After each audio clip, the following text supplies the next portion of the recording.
Biodegradable is a great word because it sounds like this must be really natural. The catch is everything's biodegradable pretty much. So the problem is your average plastic bottle is going to take about 400 years. If you think about it that way, everything's biodegradable. Home compostable is a much better measure because that means that to be home compostable, it should break down within 6 months and not leave any microplastics in the soil.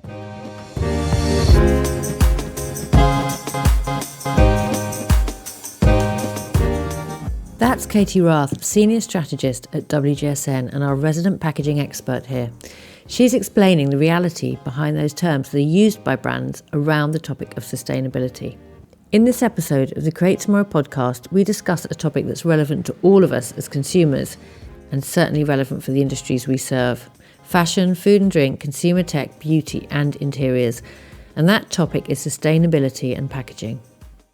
As we all read the news reports of microplastics being present in human blood, and the latest UN climate report issued by the IPCC reminded us that time has nearly run out to meet the 1.5 degree warming targets of the Paris Agreement, it's clear we need to take drastic action in reducing plastic waste and our greenhouse gas emissions.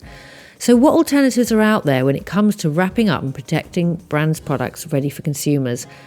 And how much do consumers really care? I asked Katie.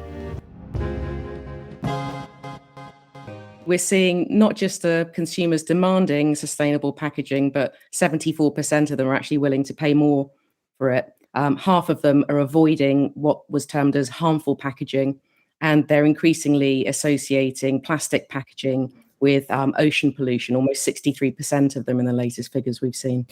There's certainly been quite a lot, I think, in the design industry around that, and lots of projects and initiatives like Parley for the Oceans that have sort of thrown a spotlight on this issue. And I think in a few previous episode, we talked to Yves Bihar about things like that. He's a keen surfer, so he's always looking to kind of recreate things out of ocean plastics.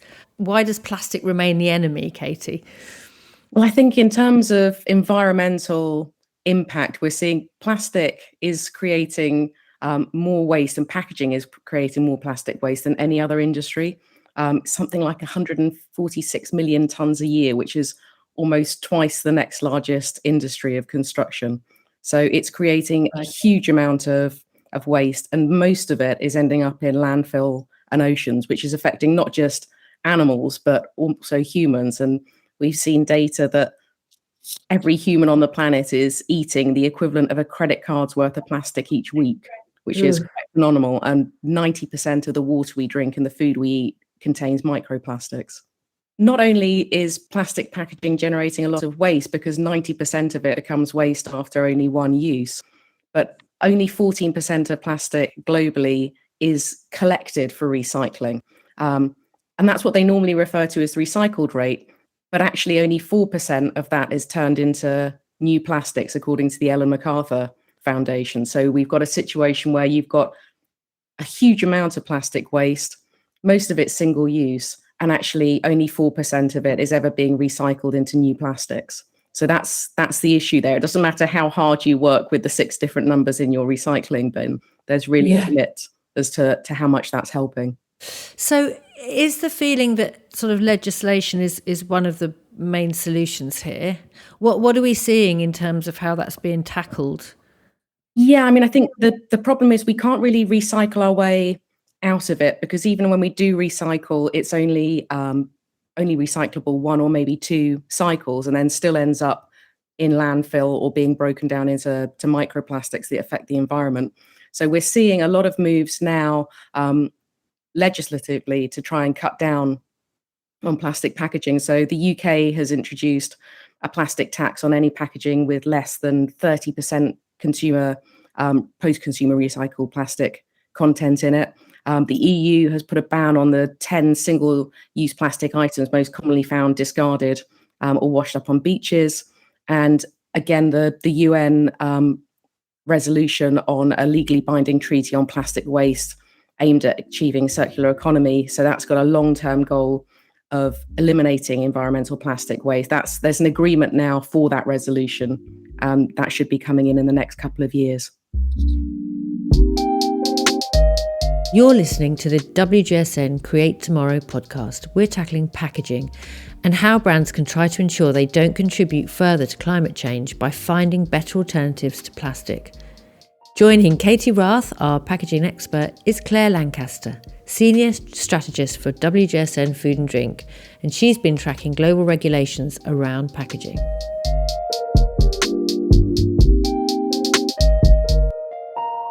From the food and drink perspective, we're watching this, really closely as well, and it's not just happening in the EU and the UK, but we've seen places like Singapore. Their Ministry of Sustainability and Environment has recently introduced a mandatory packaging reporting framework, and that requires large producers of packaged products and retailers like supermarkets to report annually the amount of packaging that they introduce into Singapore, as well as their plans to reduce, reuse and recycle such packaging. So I think it's quite interesting how different places all around the world are reacting to this problem and solving it legislatively or through private industry.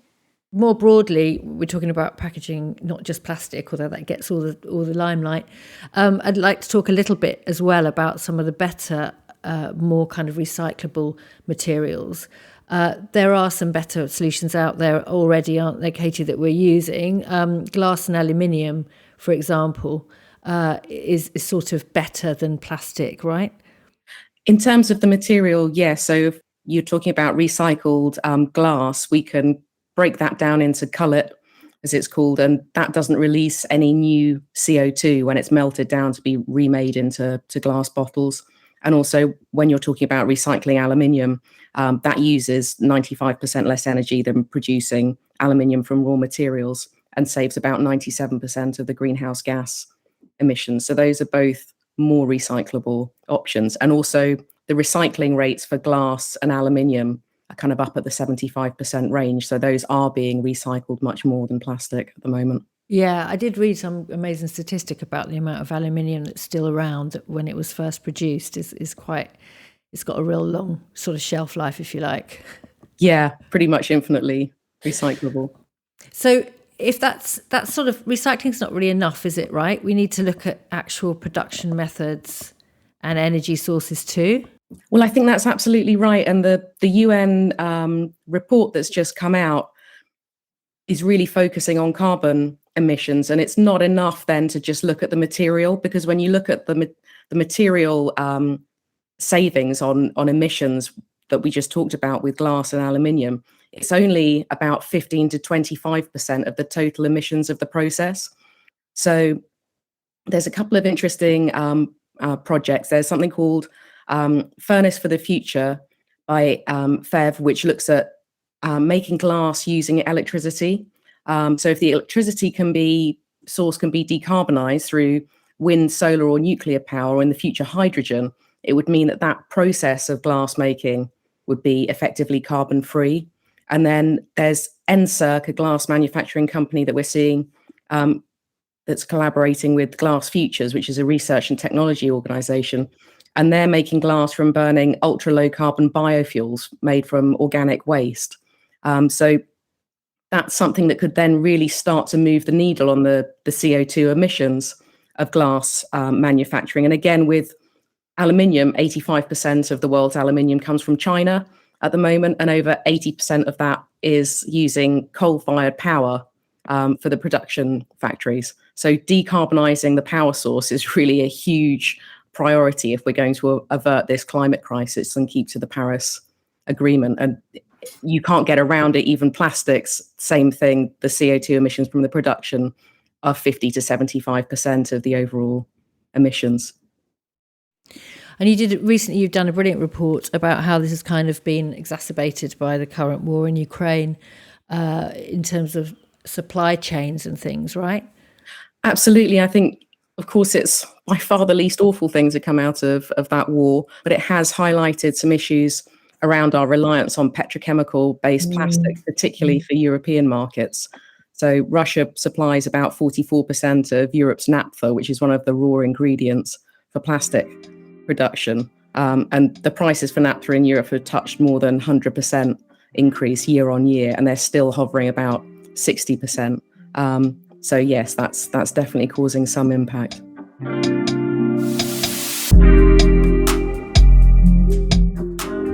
This is the WGSN Create Tomorrow podcast. Next, I wanted to ask Helen Palmer, our head of materials and textiles for fashion, what she could tell us about the fashion industry and the packaging issue there.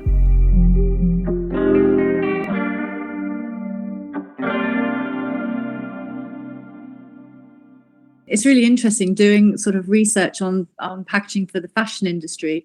There's a real issue around seen packaging and unseen packaging. So obviously the consumers have visibility on packaging in store, such as their carrier bags and things like that. But there's so much going on in the scenes in terms of shipping. So although consumers have become more aware of the negative environmental impact of single-use carrier bags, for example, and obviously some retail brands are switching from plastic to paper bags and looking for some other solutions. What the consumer doesn't see are the millions of plastic poly bags transporting their garments that go from the factory floor to the store.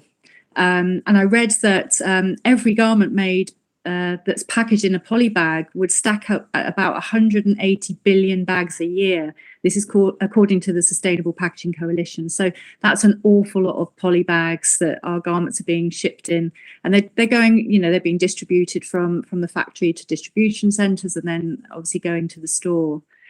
And then that's not the only issue in a way. The other sort of quite hidden issue around packaging is e-commerce, because obviously with the rise of e-commerce, which certainly has been fueled by the pandemic and home shopping, that's seen a huge surge in plastic mail bags going direct to the consumer doors, and many of those as well are not recyclable. And e-com packaging is only set to rise. We're seeing that figures that are saying that e-com packaging could rise up to $21 billion in 2026.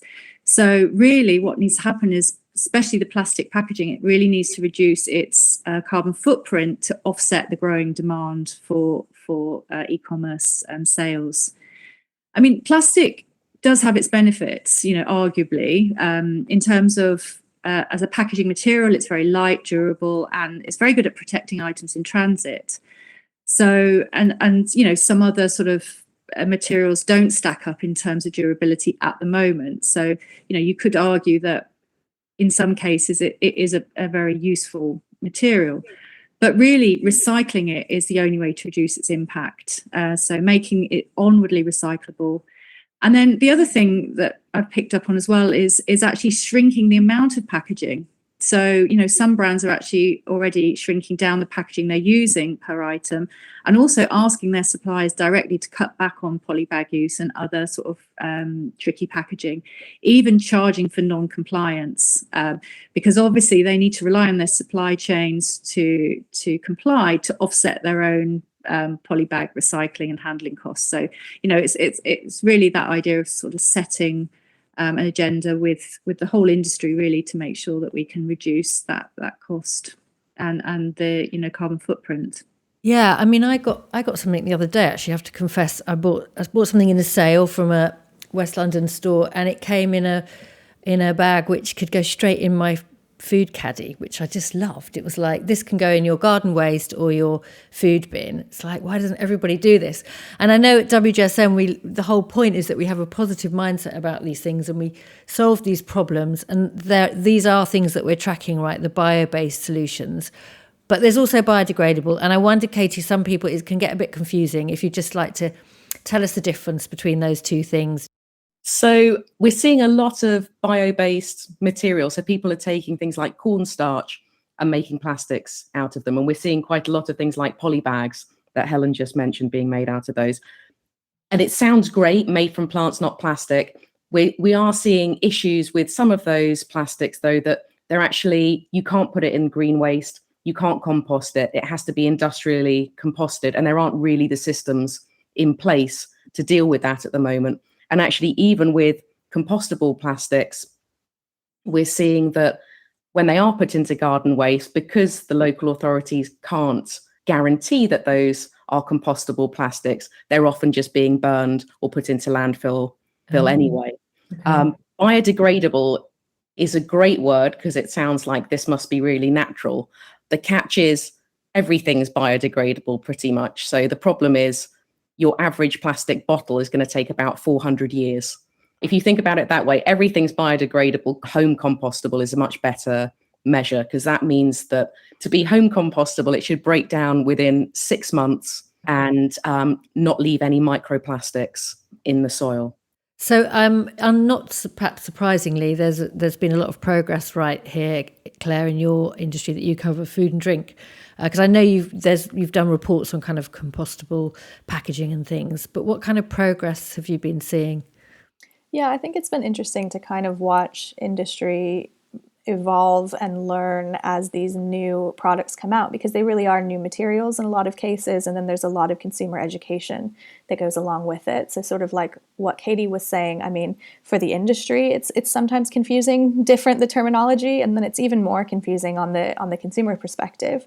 But I think that, consumer education is a key part of that, and the other part of that is better systems of sorting and collection for these materials. So really, like, brands have an opportunity to help consumers understand the difference. And I think what we're seeing more and more is that brands are understanding that just being honest with the consumer about their journey and the fact that they are making these sustainability efforts, and it might be imperfect, but they're working towards something better, is quite interesting. So as far as compostables, I think in food and drink, we saw a big rush towards it.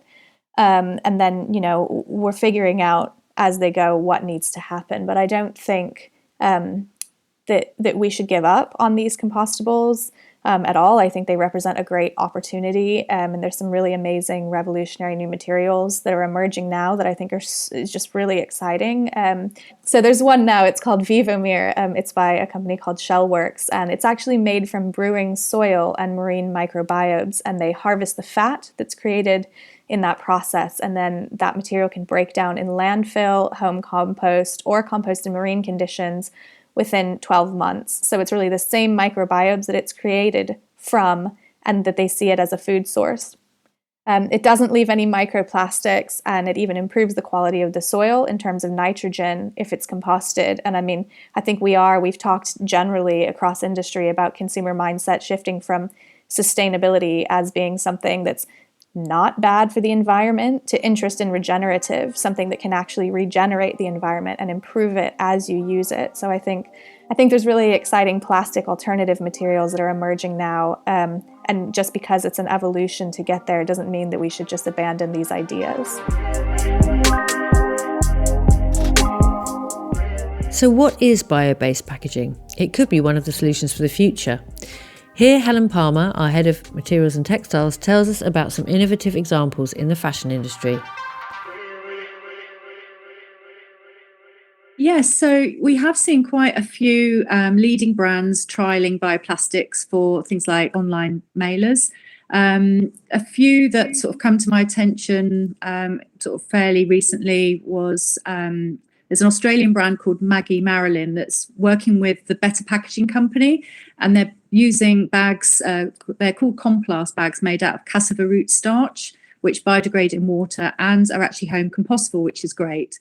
And we've also seen brands like Reformation and Lanius. Again, they are quite sustainably focused brands, so this definitely fits in with their whole ethos, but they're also piloting plant-based packaging. I think the challenge for fashion is that the infrastructure isn't really there for biodegradable plastics on a big scale for the fashion industry at present, so that poses an issue. But with the home composting, I think it has sort of picked up quite a lot on sort of consumer interest. But the other thing that I'm really excited by in this space is water-soluble packaging, because I think, again, it follows another sustainable route, which is basically leaving no trace, which I love. Aquapack, they've got a brilliant ocean-safe, leave no trace poly bag made of hydropol, which is a polymer that breaks down into harmless biomass in soil and the water. And this has been used by brands such as Finisterre, which are a surf brand. And again, I think it's really nice, that storytelling, because obviously a surf brand like Finisterre, they're very much about clean water and protecting the environment and clean water. So to be looking at water-soluble packaging, it just creates a really nice story around that. So I can sort of see how, packaging and branded products can really work together to kind of really push on sustainability. And in also many ways, we're also sort of not going backwards, because it's sort of like going backwards to go forwards, but paper has come back, hasn't it, Katie, as a kind of innovative solutions made of paper and pulp across many industries. Yes, absolutely. I mean, we're seeing Diageo have created the world's first 100% plastic-free bottle with Pulpex, and they're actually collaborating across a bunch of different categories with the likes of Pepsi, Unilever, GSK, even Castrol and Estee Lauder, to roll this bottle out across their portfolios. And that bottle is said to be have a 90% lower carbon footprint than glass and 30% lower than PET, and can also be recycled in standard paper waste streams. So that's quite an exciting alternative. And we're seeing a bunch of these kind of paper and pulp things emerging. And very much, as you say, we're going back to Morrison's have launched toilet paper and kitchen roll in the UK in paper wrap, which of course is exactly how they used to come until we switched to plastic. And again, another fashion example, we're seeing H&M discontinuing plastic packaging completely. It's got rid of its plastic carrier bags for online orders in countries like the UK, India and China, and it's pledging for all online orders globally to be packed in paper by the end of the year. So I think we're definitely seeing paper kind of re-emerging as a good sustainable alternative.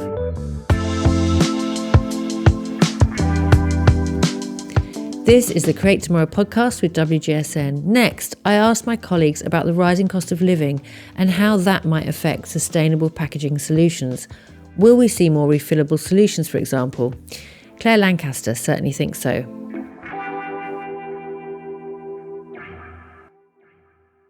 We've seen a lot of consumer interest in refillables. We've actually recently done a report about cost of living, and I think this also presents a really interesting solution for consumers here who are, when you're buying in bulk, when you're looking at basics, and you can go into the store and you can refill it, it meets a lot of consumer needs. So we've seen grocers in the UK doing that. But I think it is a solution of global interest. There's a startup in India called Refillable that's helping consumers pay for the product instead of the packaging. So they're based in Mumbai and they run a portable convenience store, which is sort of inspired by the old school milkman model for household cleaning products. We've also seen the Australian supermarket chain Coles. They've started a concept store in Melbourne where shoppers trial reusable containers and paper punnets. There's a coffee cup recycling station, and there's even on-demand fruit chopping and juicing. And these are trials and learnings that they intend to later transplant into their major stores.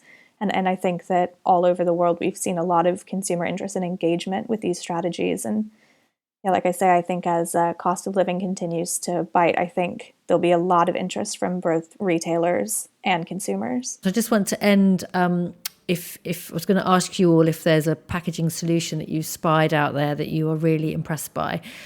Katie, that might have been yours already, I don't know. But Helen, have you got one that you've spied that you think's very impressive? Yes, I mean, apart from a lot of the things we talked about already, I was quite impressed. I read recently about a Norwegian company called Pakkorang, and it specialises in reusable packaging that claims to be able to be recirculated in the circular economy up to 500 times, which is pretty awesome if that proves to be the case. But it makes use of reusable bags made out of recycled bottles and offcuts from clothing factories. So it's making good use of drinks, bottles, and also the fashion industry, which I think is a really good thing.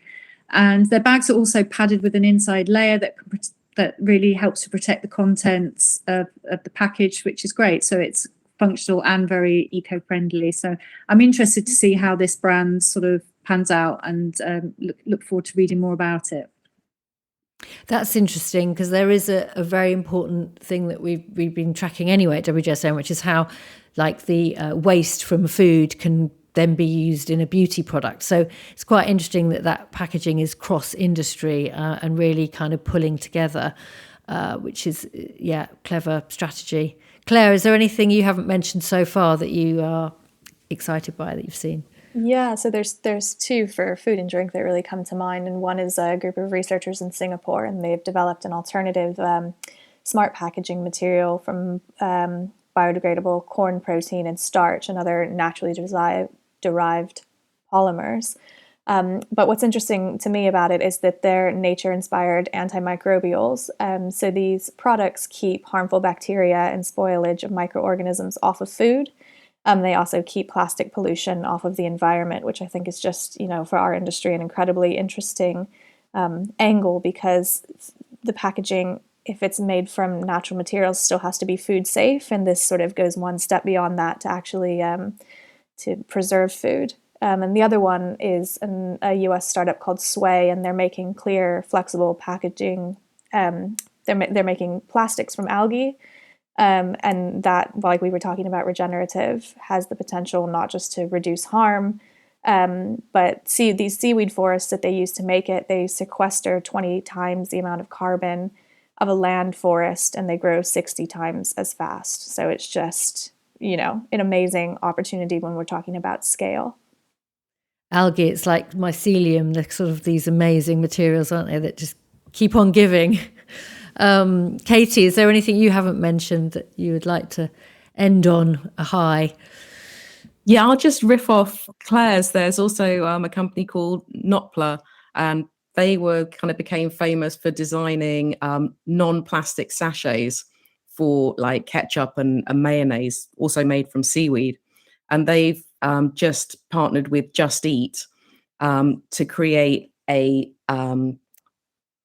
coating for the paper boxes, takeaway boxes, food boxes, which you'd think, oh, this is recyclable, but actually most of them have a plastic coating on there to repel grease and make sure that it's not soggy when it arrives to your door, which means that they actually can't be composted and they can't be recycled.